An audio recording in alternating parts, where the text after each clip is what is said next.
Hello students, and welcome to the next lesson in our AS level psychology course. Today we're going to be looking at the physiological methods to deal with stress. What are physiological ways to deal with stress?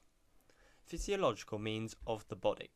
So we can view stress as a physical symptom, and therefore we can change our body chemistry to deal with the symptoms that we get from stress. This is done by consuming prescribed drugs from a doctor. There are two ways the drugs can be used. The first of which is benzodiazepines. These are ways to limit the stress response, and beta blockers, which do a similar job. Firstly, we're going to look at benzodiazepines. These are drugs which are going to combat stress levels. The drug increases levels of the neurotransmitter GABA.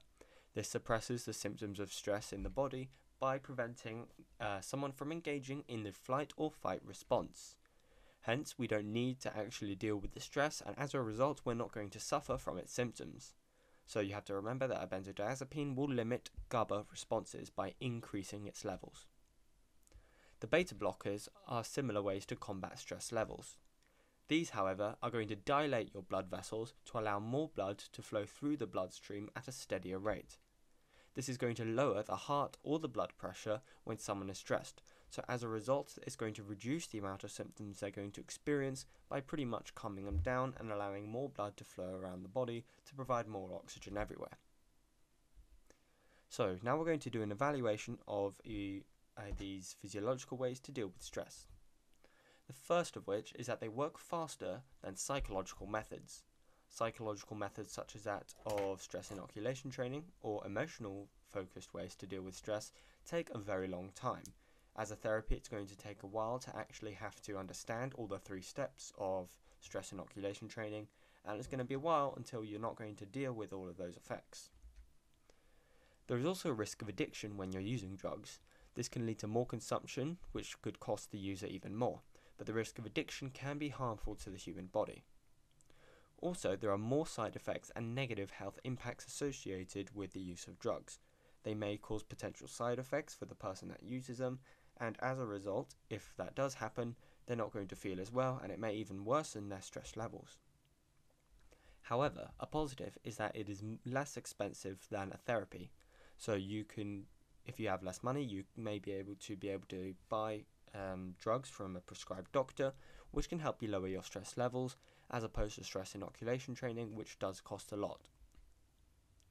Also, it's not reliant on other people. So with stress inoculation training, the effectiveness of how well your stress levels are going to reduce is dependent on the skills of the therapist and how good this therapist is at being able to understand what ways to cope with the stress has worked for you in the past and apply them in the rehearsal and training, and then the application and follow through.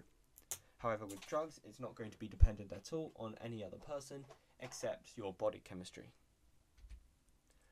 Also, these side effects such as depression can further increase stress levels in the future.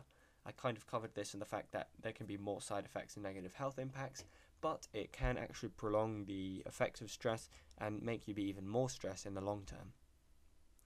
Also, a negative is that it will deal with the symptoms, not the source. It's only going to suppress how the flight or fight response is going to work, and as a result, it's not going to treat the stressor itself. So it's not going to actually remove the stress, only deal with it. Here are some questions on the use of drugs as a physiological way to deal with stress. As always, pause the video and answer these on another sheet of paper, and hit play whenever you're ready to see the answers. Here are the answers. If you got these right, congratulations, and advise you to move on to the next video, which will be on a new section called Social Psychology, and we're going to be looking at conformity. As always, thanks for watching, and be sure to visit the channel playlist for more information on all of your psychology videos. Good luck in your exams, and I'll see you next time.